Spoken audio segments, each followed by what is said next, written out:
goal is to go from $50,000 to $25,000 a month. Nếu như mà tôi hiểu đúng thì cái mục tiêu của bạn là mong muốn tăng doanh thu của mình từ 14.000 đến 25.000 trong một tháng. And being able to work 3 days a week by the 31st of December 2020. Và có thể làm việc 3 ngày một tuần cho đến ngày 31 tháng 12 2020. Is that correct? Có đúng như vậy không? Awesome, awesome. And some of the strategy that you have available for you to be able to achieve that is Và một số những cái chiến lược mà bạn đã có để có thể đạt được mục tiêu đó là recruit more employees, tuyển dụng thêm nhân viên, build effective management process, xây dựng một cái quy trình quản lý tốt hơn, hiệu quả hơn, spend more time training your staff instead of working on a business, thay vì dành nhiều thời gian hơn để đào tạo và huấn luyện nhân viên thay vì là làm việc, build relationship with your friend that work less and earn more, và xây dựng cái mối quan hệ với người bạn của bạn để biết cách có thể làm việc ít hơn và tạo ra thu nhập cao hơn. reading a book of E-Myth and or a 4-hour work week, Và đọc cuốn sách về E-Myth hoặc là cuốn sách 4 giờ làm việc một tuần. so the other one was hire people that will allow you to achieve 25K in per month for 3 days. Và cái nữa là cho tuyển dụng những người mà cho phép bạn có thể tạo ra doanh thu 25.000 một tháng với 3 ngày làm việc một tuần. And have a way to measure your team Và có một cái cách để đo lường cái hiệu quả làm việc của đội ngũ in terms of KPI, strengths and weaknesses. dựa trên cái KPI và những cái điểm mạnh và điểm yếu của đội ngũ. Can somebody write on the wall? Okay, so now, Và bây giờ well, is there anything else as an option that you had at lunch? còn có gì nữa không như là một cái cơ hội để có thể đạt được mục tiêu đó mà bạn nảy sinh trong quá trình ăn trưa không?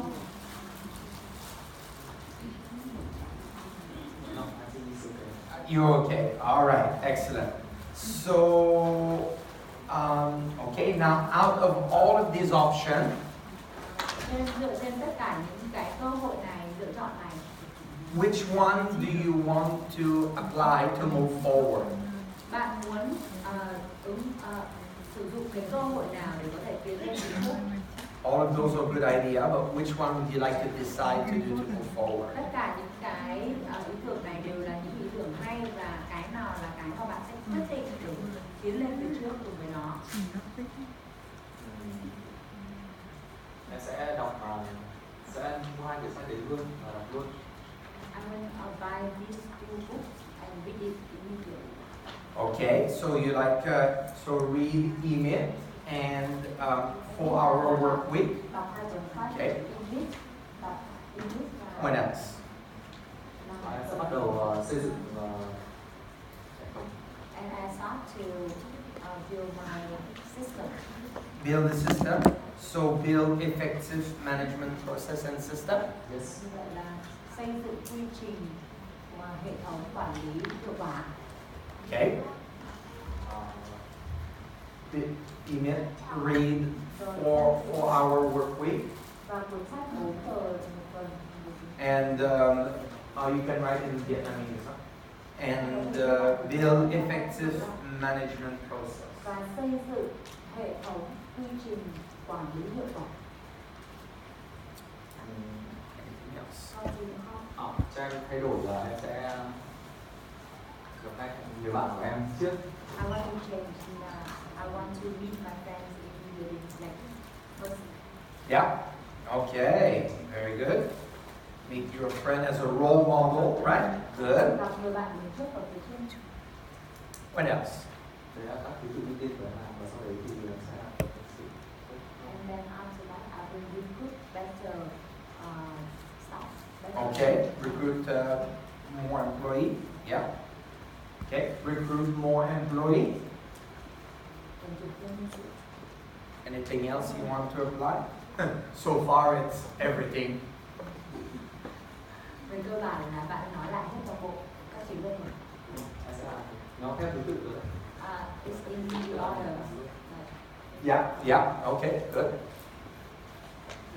Anything else? What about spend more time training your staff instead of working in the business? Còn cái việc Điều đấy sẽ làm sau khi gặp người bạn rồi. I will do that after I see my friend. Yeah, okay. So train the staff. Good. Đào tạo nhân viên. I think it's so. That it's measurement. It's cái đấy là trong cái xây dựng cái Building the system. Okay. So okay, you mean measure, right? Measure the staff and the team about strength and Ý weakness. của em là đo lường nhân viên. thì sau khi mình xây dựng hệ thống xong mình phải đo lường. After I build the management process and system, I can measure. Oh, okay. Sounds good. Okay. Yeah, write it down as well. Yeah. Excellent. So that's great. Tuyệt vời. Give him a round of applause. Dành cho những cái tràng tay được không?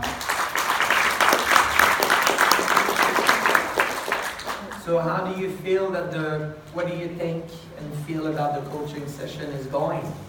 Và bạn cảm thấy thế nào? So far. Cho đến thời điểm này thì bạn cảm nhận như thế nào về tiến trình coaching huấn luyện của chúng ta ngày hôm nay? Thì cái này em bắt đầu có cái hướng nhìn đến tương lai, tức là mình tương lai dựng trước và bây giờ sẽ con đường mình Now I can see rõ ràng hơn. hình dung rõ ràng cái tương lai của mình hơn. Now I can clearly visualize future. Mm. Now there's a pathway to that. There's a pathway to that. That's awesome. Very good. Excellent. So now, what will be 3 action Và bây giờ có ba cái hành động mà bạn sẽ lựa chọn that you can do between now and the next 2 weeks? mà bạn có thể hành động kể từ bây giờ và 2 tuần trong 2 tuần tới. When I do business coaching, Khi mà tôi huấn luyện cho các chủ doanh nghiệp ấy ạ, I like to meet the clients either once a month or twice a month. thì tôi thường gặp họ mỗi tháng 1 lần hoặc 2 lần. Yeah. So what would you like to achieve? I mean, you mentioned many things, but what is 3 action that you are going to do between now and the next thứ ở đây in và 2 weeks? 3 cái hành động nào mà bạn sẽ hành động ngay từ bây giờ cho đến 2 tuần tới. Chọn ra 3 hành động.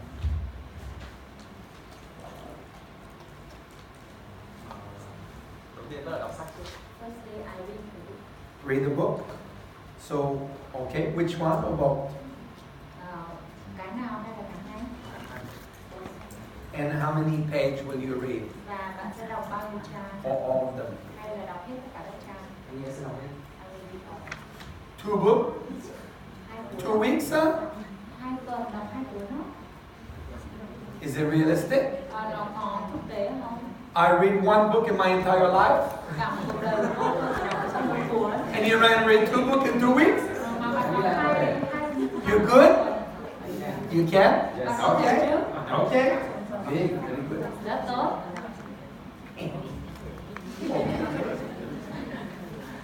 What else will you do? Bạn sẽ làm gì nữa?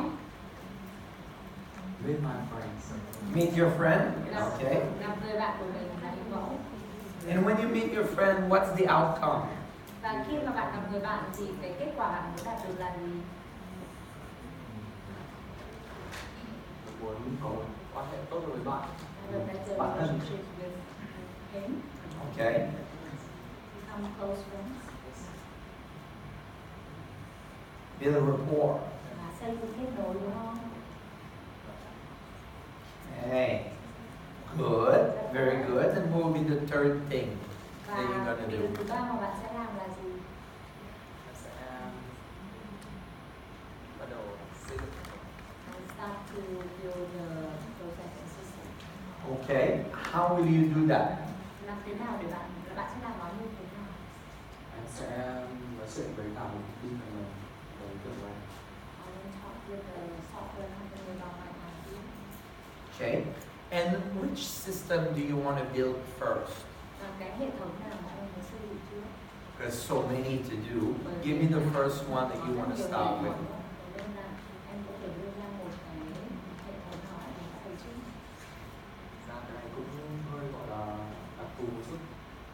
Tức là cái hệ thống anh muốn đến là nó sẽ thể đo lường được kết quả làm việc của từng người. Tức là làm để công việc này hết khoảng bao nhiêu thời gian và sau đấy có thể đánh giá từng người trên các bản chung.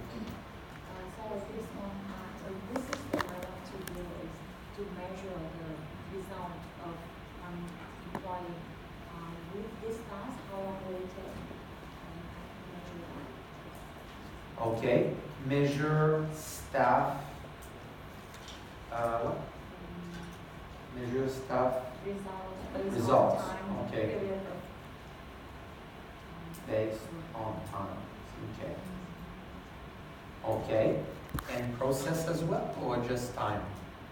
còn cả quy trình nữa hay là chỉ về thời gian và kết quả công việc? Em nghĩ là xuất phát đấy là điều quan trọng nhất mình cần xây dựng trước. I think that is the most important thing that I need to do first. Is just time? Là về thời gian, The process as well. Just the steps. các bước, quy trình các bước hay là chỉ về thời gian? Tức là thời gian đấy, thời gian hoàn thành từng task. Yeah, the period of time consumed to finish one task. One task. Okay.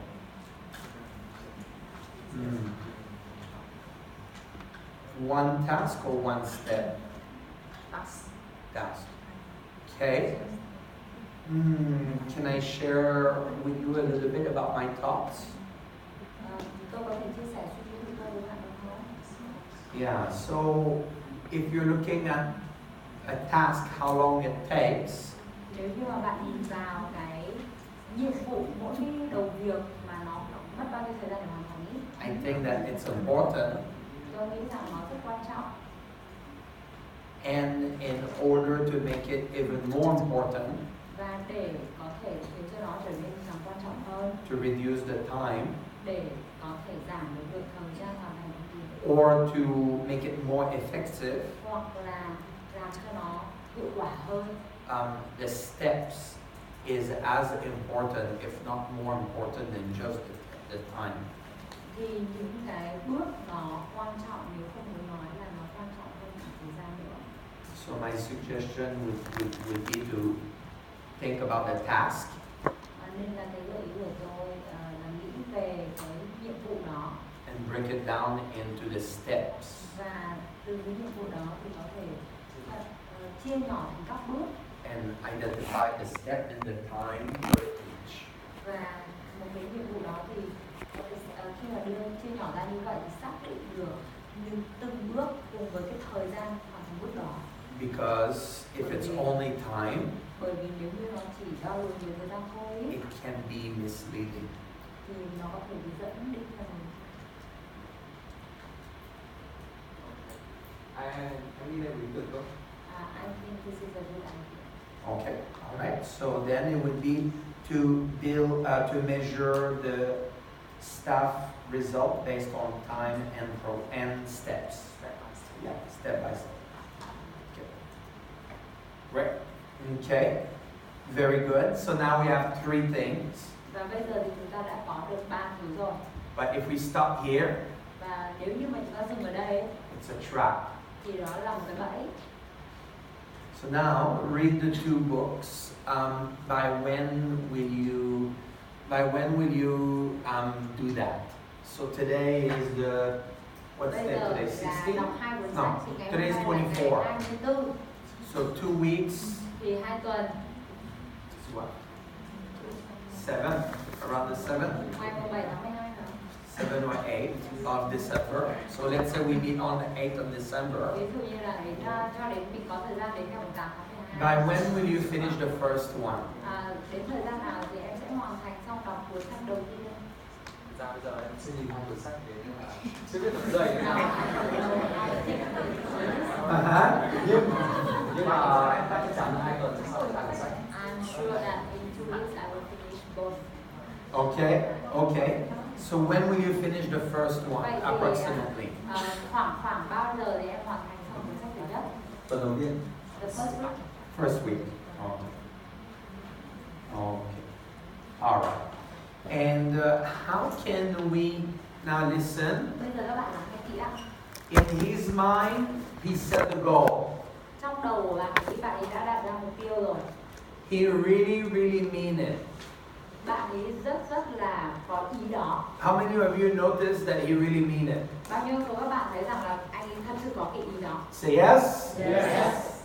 The problem Nhưng vấn đề là is that as soon as I leave this room and go back to Thailand, ngay khi mà tôi rời khỏi căn phòng này và quay về Thái Lan, he will have 1 million different things that will happen between now and the next 2 weeks that will stop him from doing that.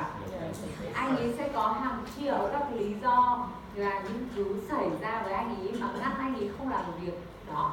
So if I just trust him Thế nên là nếu tôi chỉ có tin cậy anh ấy thôi and I come back in 2 weeks, và tôi quay trở lại sau 2 tuần nữa, 80% chances 80% những cái cơ hội, that he will not have finished written the 2 books. 80% xác suất là anh ấy vẫn chưa hoàn thành xong 2 cuốn sách đâu ạ. Not because he's not good, Không phải bởi vì là anh ấy không tốt, not because he doesn't want to, không phải bởi vì anh không muốn, not because he's not telling the truth, không phải bởi vì anh ấy không nói sự thật, just because mà chỉ là vì busy doing everything else. quá bận làm những việc khác. And many things will take him off track. Và sẽ có rất nhiều thứ xảy ra khiến cho anh ấy không có đi trên cái đường dây đó, lệch hướng. So we need to have in coaching, we call that accountability. Và chúng tôi sẽ cần phải có một thứ ở trong coaching thì người ta gọi đó là sự chịu trách nhiệm hoặc là cam kết, cam kết To keep the clients accountable. để giúp cho khách hàng cam kết. Now, if I take responsibility to call him Nếu như tôi có trách nhiệm để gọi điện cho anh ấy every 3 days to check if he read the book, 3 ngày tôi gọi điện tôi kiểm tra xem anh ấy đã đọc sách chưa, is that good or bad? thì điều đó tốt hay là không tốt ạ? Good, very good. Rất tốt. But Nhưng mà what's the problem with that? cái vấn đề với nó là gì ạ? Becomes a person who they always check The problem with that is that if I call him every 3 days or every day to check if he reads some pages, the accountability and the responsibility now lie on me. Cái điều đó tốt, nhưng mà nếu tôi cứ 3 ngày tôi gọi điện xem mà anh ấy đọc được mấy trang rồi thì lúc này cái sự cam kết và trách nhiệm nó lại chuyển sang tôi. So now who need to check on him? Vậy thì ai là người cần phải kiểm tra anh ấy? Me. I'm gonna have to check on him, and that's how it works. Và lúc này thì tôi cần phải kiểm tra anh ấy, thế nên đó là một công việc rất là vất vả. Imagine if you have 10 clients a month Hãy hình dung xem nếu như mà tôi có 10 khách hàng một tháng and you're training 4-5 days a week, và tôi đào tạo 4-5 ngày một tuần, then what happened? thì điều gì xảy ra? Well, it's very hard work as a coach. Thì cái việc huấn luyện nó quá là vất vả. So how many of you would like to know on how to become the world's laziest coach? Và thế nên bao nhiêu trong số các bạn ở đây mong muốn biết được cái cách để trở thành một huấn luyện viên lười biếng nhất thế giới? Say yes. Yes. This is a tip on how to become the world's laziest coach and make $625 per hour. Và đây là bí quyết để trở thành huấn luyện viên lười biếng nhất thế giới và tạo ra thu nhập $625 một giờ. So, it goes like this. Thế nên nó như thế này này. Inside of a coaching session, Ở bên trong một phiên huấn luyện like we are having now, giống như phiên chúng ta đang có bây giờ, who is responsible ai là người chịu trách nhiệm ạ? for the result of the client? Chịu trách nhiệm cho kết quả của khách hàng là ai ạ? The client, how many percent? Bao nhiêu phần trăm ạ? 100%. And what about the coach? How many percent is he responsible? Còn huấn luyện viên thì chịu trách nhiệm bao nhiêu phần trăm ạ? 1%.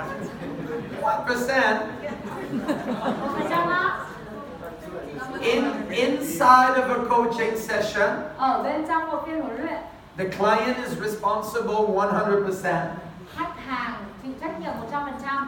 And the coach is also responsible 100% of the result. Và huấn luyện viên cũng chịu trách nhiệm 100% về kết quả đó. So together, Nên là cùng với nhau, it's 200%. đó là 200%. Yes. So when you go to school Thế nên là khi các con đến trường ấy, and your teacher asks you about mathematics và cô giáo thầy giáo hỏi về điểm toán, and hỏi say, về- how do you achieve 100%? thì và nói rằng là làm thế nào để con có thể đạt được 100%. You say, teacher, you don't get it. Và bạn nói rằng là thầy ơi, 200% is better than 100%. hỏi về toán ấy, thì con sẽ nói là thầy ơi, thầy chưa hiểu rồi, 200% thì luôn luôn tốt hơn 100%. If you're a good teacher, 100%. If I'm a good student, 100%. Nếu như mà thầy là một người thầy giáo tốt thì thầy có 100%, con là một học viên tốt thì con 100%, như vậy cả hai là 200%. This is how it should be in school. Thì điều này nên được xảy ra ở trường. Nên có. I was talking with my sister-in-law last night at dinner. Tối qua trong cái bữa ăn tối thì tôi nói với người chị vợ tôi thôi. And they were talking about the behavior of the teacher in the countryside in Thailand.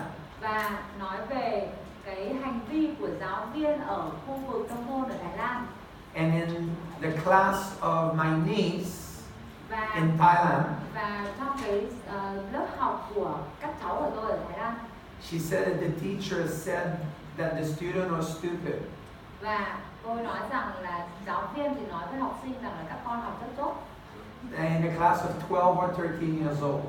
Trong cái lớp học đó thì các con 12, 13 tuổi gì đó. In Thailand, there is an expression to say that someone is stupid, they compare it with a buffalo.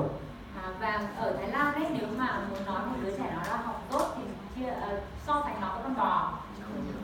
Is that good or bad? Điều đó xấu hay tốt ạ? It's terrible. Nó là kinh khủng. Why is it terrible? Tại sao nó lại kinh khủng ạ? Because the student Bởi vì học sinh never thought that they were stupid, không bao giờ nghĩ rằng là các bạn ấy như tốt. when the teacher tells them that they're stupid, Và khi mà giáo viên nói rằng các con tốt, what do they start to think thì about? các con bắt đầu nghĩ về cái gì ạ? They start to believe that they're stupid, Các con bắt đầu tin rằng các con tốt thật, and then they become stupid. và rồi các con trở nên tốt thật. So teachers is like coaches. Thế nên là giáo viên sẽ giống như là huấn luyện viên vậy. Being a business owner, Là một chủ doanh nghiệp it's like being a coach. cũng giống như là trở thành huấn luyện viên. Being a mother Như là một người mẹ and a father is like being hay a là người coach. cha thì đều cần phải trở thành huấn luyện viên. Coaching many children myself. Đã huấn luyện cho rất nhiều các trẻ em rồi, chính bản thân tôi đã huấn luyện cho rất nhiều trẻ em. A child worst enemy Một cái kẻ thù lớn nhất của đứa trẻ it's not their friends, không phải là bạn của chúng it's their parents. mà là bố mẹ đấy. Parents Bố mẹ love their children too much yêu con quá nhiều and break every coaching rule và phá vỡ toàn bộ tất cả những nguyên tắc của huấn luyện because they love the children too much. bởi vì các bố mẹ yêu con quá nhiều. So remember this as a parent, Thế nên là các bậc bố mẹ hãy nhớ điều này. you are 100% responsible for the success of your children. Bạn 100% chịu trách nhiệm cho cái sự thành công của con cái bạn. And the children is also 100% responsible. Và con cũng chịu trách nhiệm 100% cho thành công của con. So together we're 200%. Đến cùng với nhau thì là được 200%. Now this is how to become the world's laziest parent, coach. Và đây là cách để trở thành một huấn luyện viên lười biếng nhất trên thế giới. Once the coaching session is finished, Sau khi phiên huấn luyện kết thúc, who is responsible to achieve, to read the book ai là người chịu trách nhiệm hoàn thành việc đọc sách and responsible for it? và chịu trách nhiệm cho việc đó? You. Là bạn. How many percent? Bao nhiêu phần trăm? 20%. How many? 200. 100%. 100%. 100% you. 100% từ phía bạn. And what about the coach? Còn huấn luyện viên thì sao?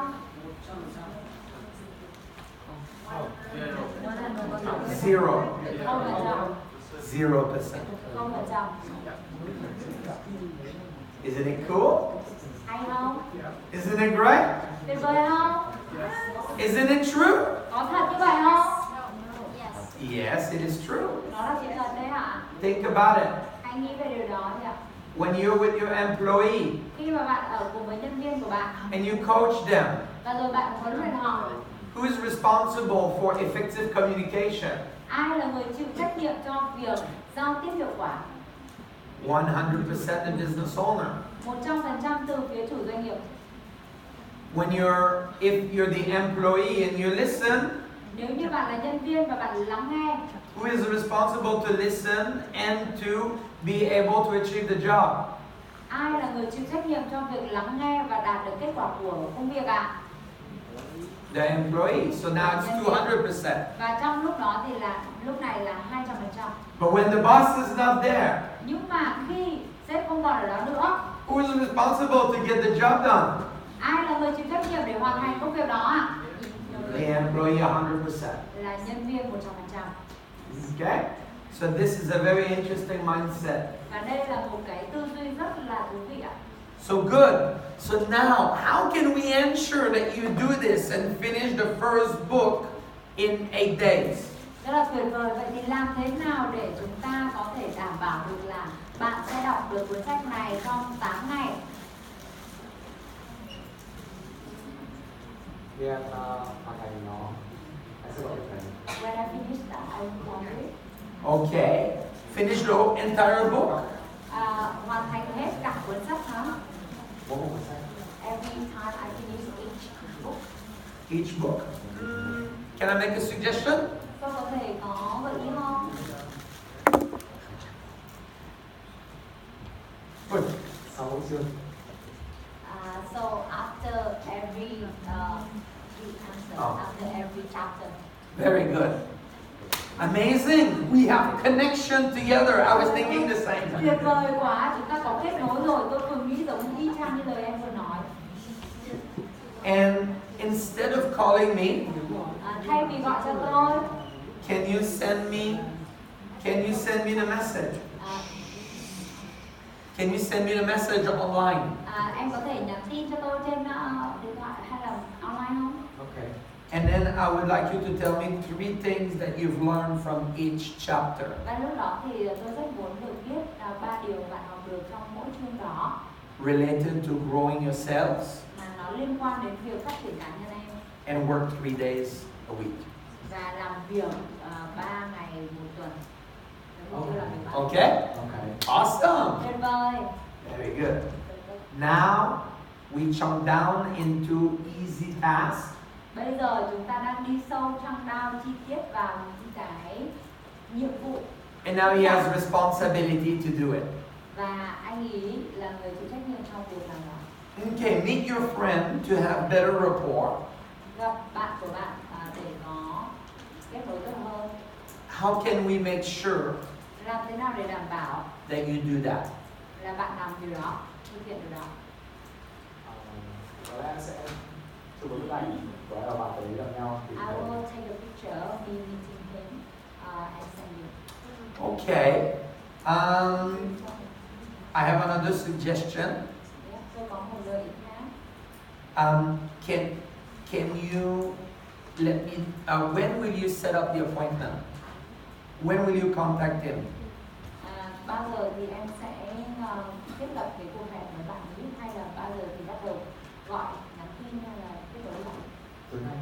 Tonight. Tonight? Okay. So after you contact him tonight, can you send me the text message Vậy thì sau khi mà liên lạc với bạn thì tối nay thì bạn có thể nhắn cho tôi được tin nhắn không? to let me know the results? Để cho tôi biết kết quả của cuộc hẹn đó, về cái cuộc thiết lập cuộc hẹn đó. Okay, very good. Awesome. Tốt. You're doing great.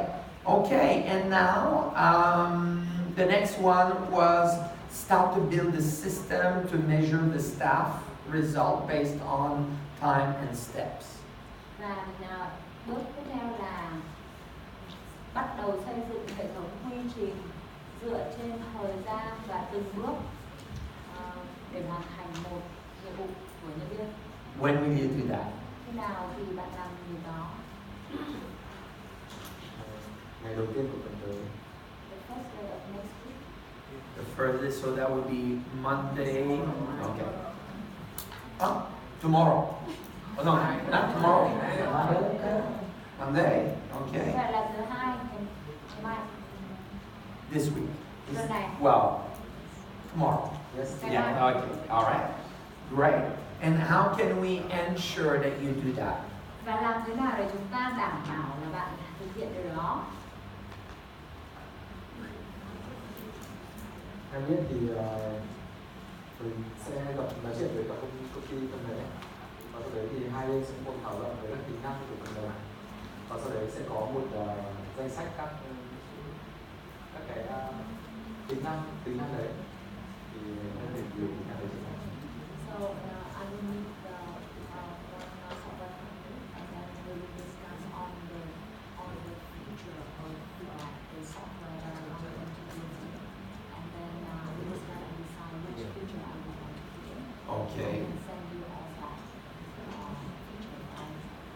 Very nice. I like that. Lee. Awesome. Very good. So now this is a great coaching session.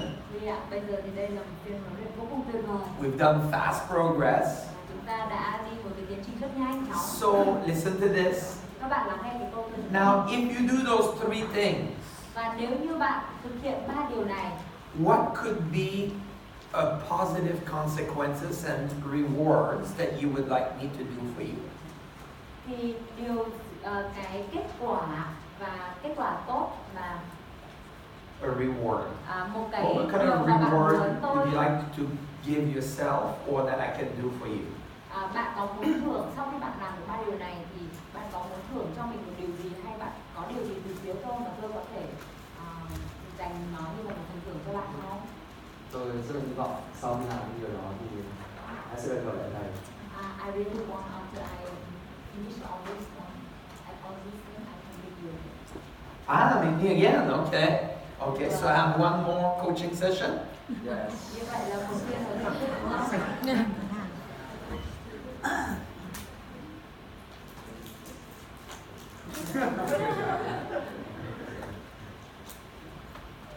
Okay. Okay. I agree to do that. Tôi đồng ý. If you do those three things, Nếu như bạn hoàn thành cái ba việc này, I will offer you one more free coaching session for an hour. thì tôi sẽ tặng cho em một phiên huấn luyện 1 tiếng miễn phí. How's that?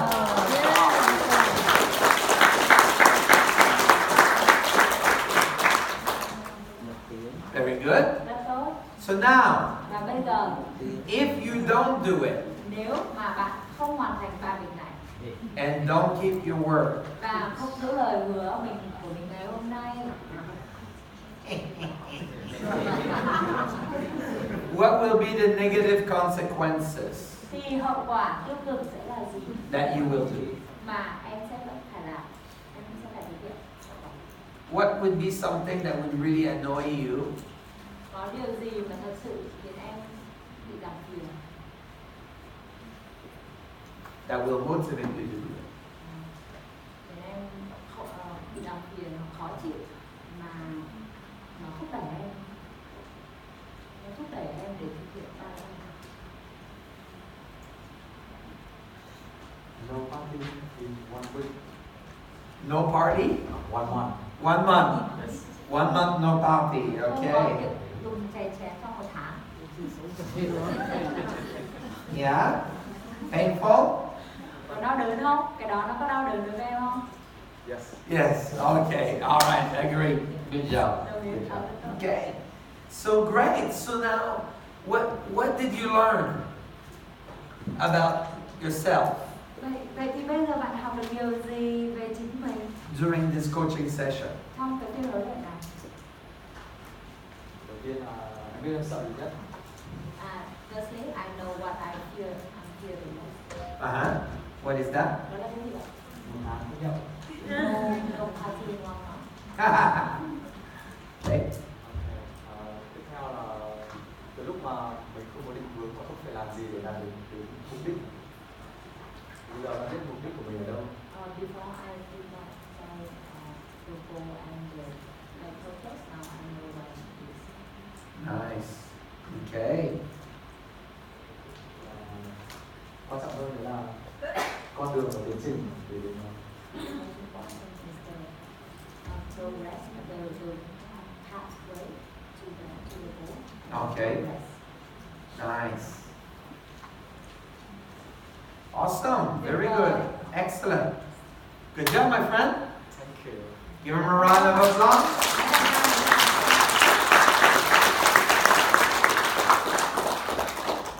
Oh, I almost forgot. Tôi gần như là quên mất.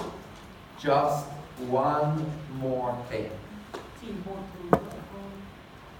How can I serve you even better as your coach next time? Lần tới thì tôi có thể phục vụ em còn tốt hơn như thế nào nữa? Anh nghĩ đây là câu hỏi rất là khó. I think this is very hard.